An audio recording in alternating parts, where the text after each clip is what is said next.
I did not decide or choose to be a human rights defender because being born a woman in Kenya, it's like it predisposes you to just fight for your rights every other day.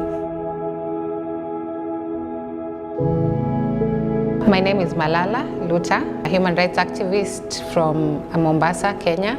Currently a shelter city guest at Utrecht. I am a women's rights and LGBTIQ rights defender. I work mainly for the inclusion and non-discrimination of LGBTQ persons. Currently working with an organization called She-Huru based in the coast of Kenya. Currently, it has been so difficult for gender and sexual minorities to just exist in the country. We also have the laws that criminalize same-sex act, which has led to more discrimination and more violence against the queer persons in the country. In the past 2 years, we've had a bill introduced in Parliament with the name the Family Protection Bill, but basically it is not anything related to family. It is just an anti-homosexuality bill that criminalizes being queer in the country. So with all these laws and cultures and religion, it is quite difficult for gender and sexual minorities to exist in the country. We also have a lot of femicide cases which targets every woman in their different identities. And perpetrators are not held accountable. The government is quite silent about it. And the cases keep on happening every other day. And our biggest concern is we want the government or the president to declare femicide a national disaster, because that is exactly what it is right now. Stop killing women! At She-Huru, as we fight for the inclusion and non-discrimination of gender and sexual minorities, our main focus has been to end violence and to have affirmative healthcare. So we do a lot of response and support to survivors of intimate partner violence, gender-based violence, hate-related violence, and we just give them support, the psychosocial support that they may need. We do offer legal aid services, and we also link survivors to rescue homes for those who need it. The dangers of my work include, when we talk about the stigma and discrimination, it also affects human rights defenders working in these sensitive issues. So there's a lot of stigma in our work, there's a lot of discrimination in different spaces. So sometimes you might find attacks as a human rights defender going to respond to a human rights violation. And as a human rights defender, you also face some backlash from the government, and the country we're living in right now, we've had a lot of human rights defenders be arrested. We've had a lot of human rights defenders turn up dead. So there's always a security threat both from the community and from the government. The specific incidences in which I was involved include in 2019, after we had organized the Total Shutdown campaign, which was a campaign against femicide in Kenya.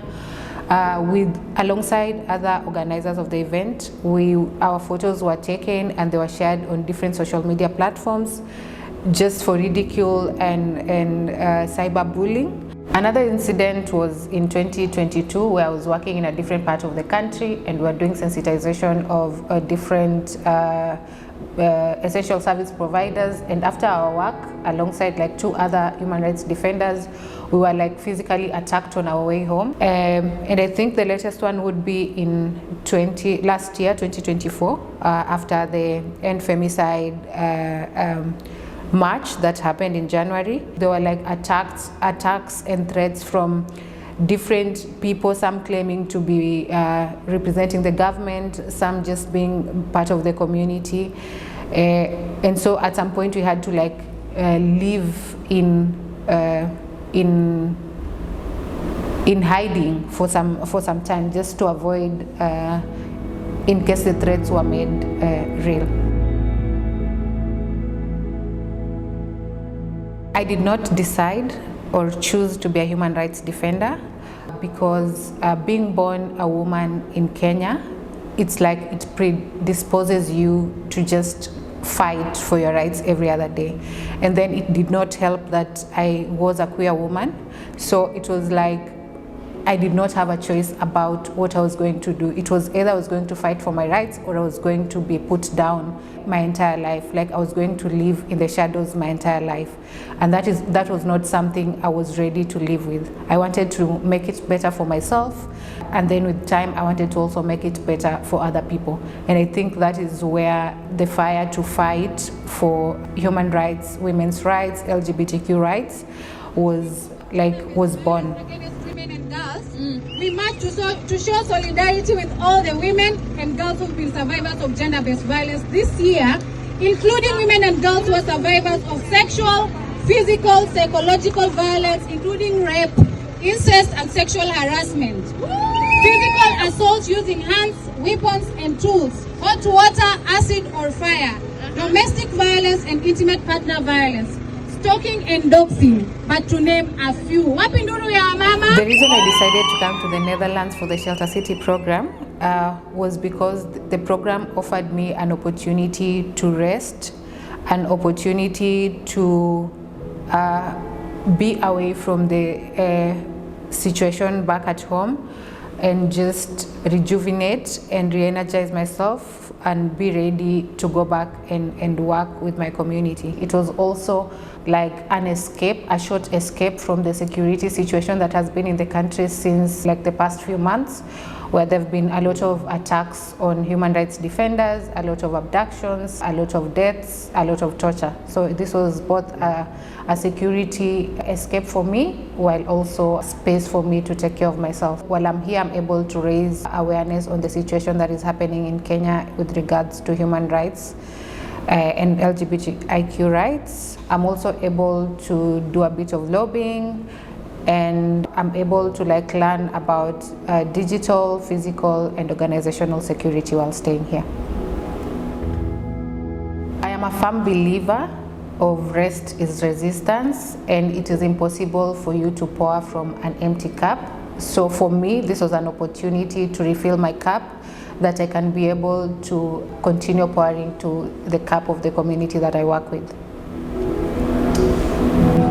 The international community can help by amplifying the situation that is happening in Kenya and sharing the work that human rights defenders in Kenya do. The work that we do also requires a lot of resources, just responding to these cases, providing psychosocial support, providing transitional homes for survivors.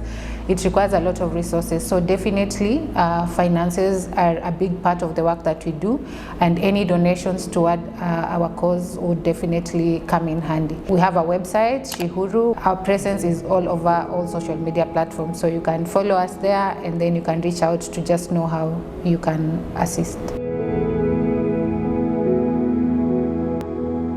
My hopes for the future is to live in a Kenya that is free, a Kenya that is inclusive of all persons, regardless of their gender, identity, or sexual orientation. A country where being a woman is not a death sentence. I hope to live in a community where human rights are universal and they do not just apply to a specific section of people. I hope to live in a community and a country where women, girls, gender and sexual minorities, and other marginalized groups are free from violence.